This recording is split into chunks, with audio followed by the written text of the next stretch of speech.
Namaste, myself Dr. K.K. Chaudhary, Faculty of Education and Methodology, Jyoti Vidyapeeth, Women University, Jaipur.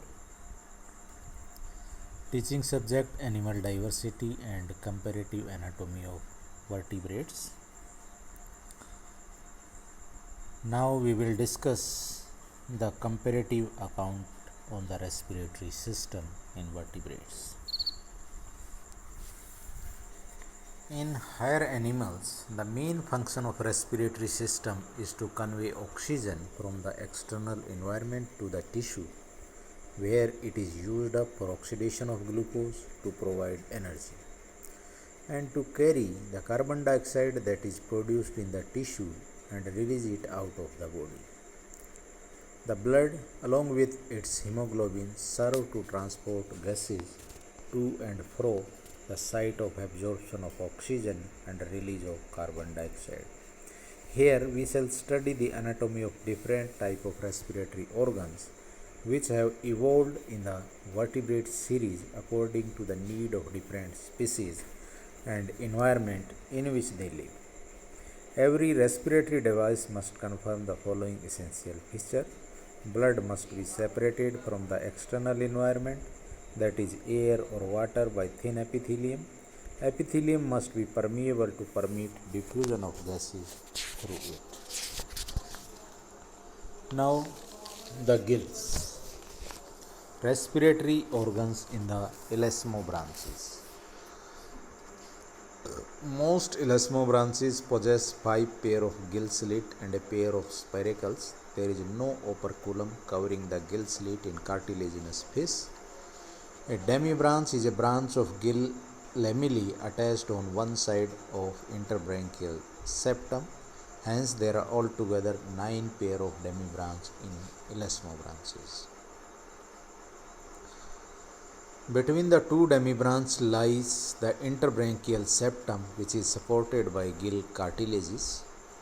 Blood to the gill is supplied by 5 pair of afferent branchial arteries coming from ventral aorta, and hence they bring deoxygenated blood from the heart. Blood is then oxygenated in gills and is collected by the loop of 4 pair of efferent branchial arteries and carried to the paired dorsal aorta, the two sides of which meet posteriorly to form single median dorsal aorta that supply oxygen-rich blood to the whole body. The gills of the bony fishes.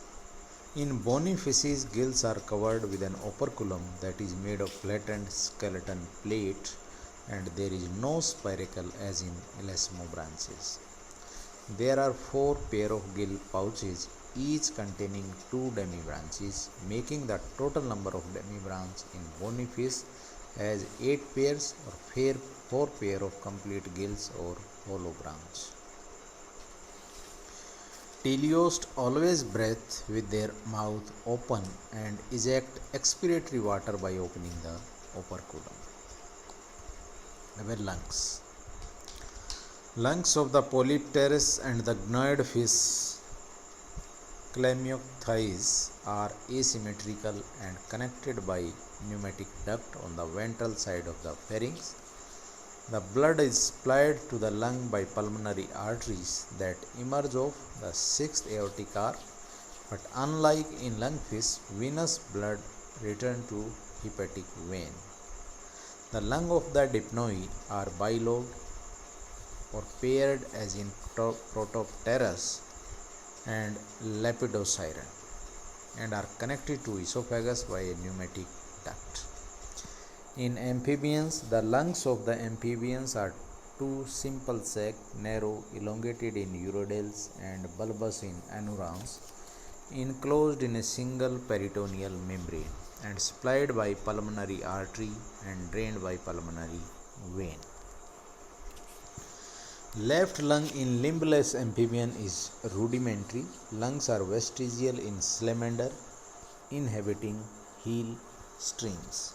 Frog and toad modify second, third and fourth visceral arc to produce a plate-like hypobranchial apparatus that lie in the floor of the oral cavity and connected to squamosal bone of the skin by petrohale muscles.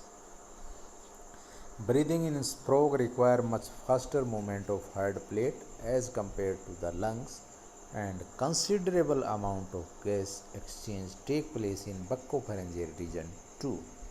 Cutaneous respiration also contribute to major part of oxygen supply to the body of amphibians.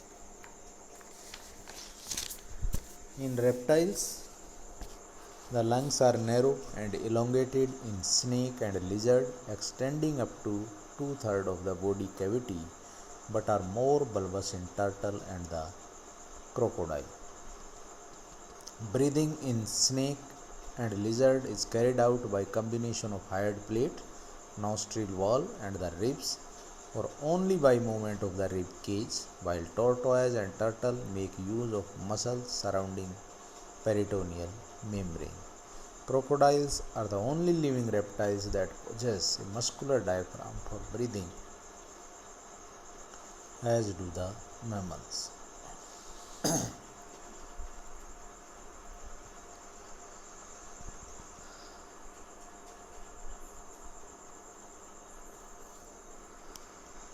Birds, the lungs are secured into pleural cavity and extend into membranous air sacs that occupy all available space in the body cavity and also penetrate into the bone marrow cavity. This make the bone pneumatic in birds and help to reduce body weight, which is so necessary in the flight. Majority of the birds have 5 pair of air sacs. Sometimes there is also a auxiliary air sacs near the pectoral muscle. The flight muscle inflate and deflate the air sac like bellow with each stroke of wings. Air duct system is unique in bird as there is no alveoli as found in reptile and the mammals. Trachea divide into two bronchi which enter the lungs and branch into mesobronchi that again divide to form parabronchi.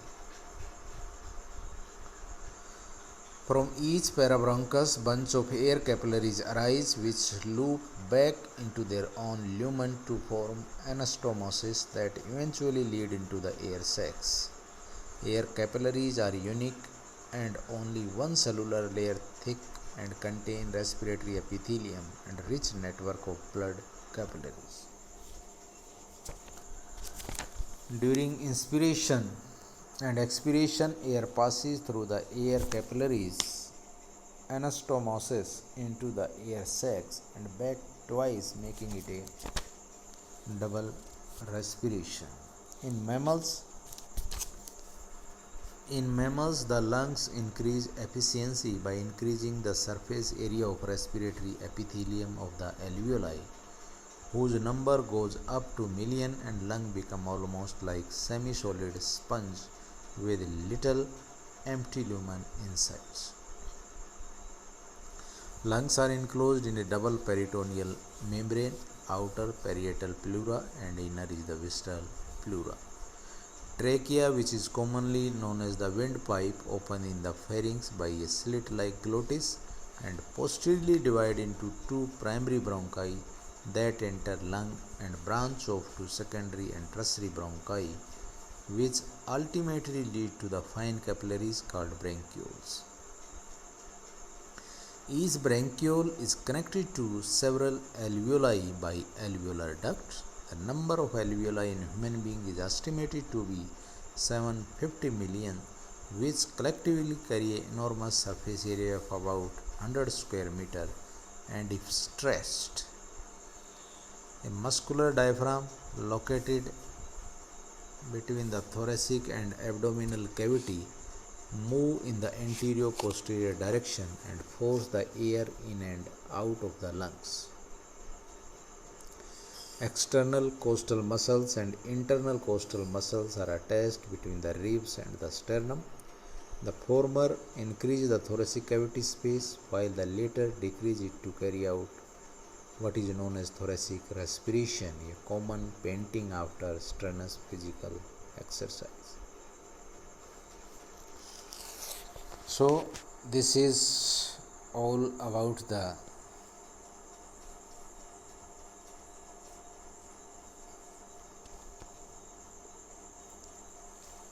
comparative account on the respiratory system of the vertebrates. Hope you understand the topic, and if you have any query, please mention in the comment box. I will resolve it. Thank you. This session is powered by digital version 2.0 Jyoti Vidyapeeth Women University, Jaipur. Thank you very much.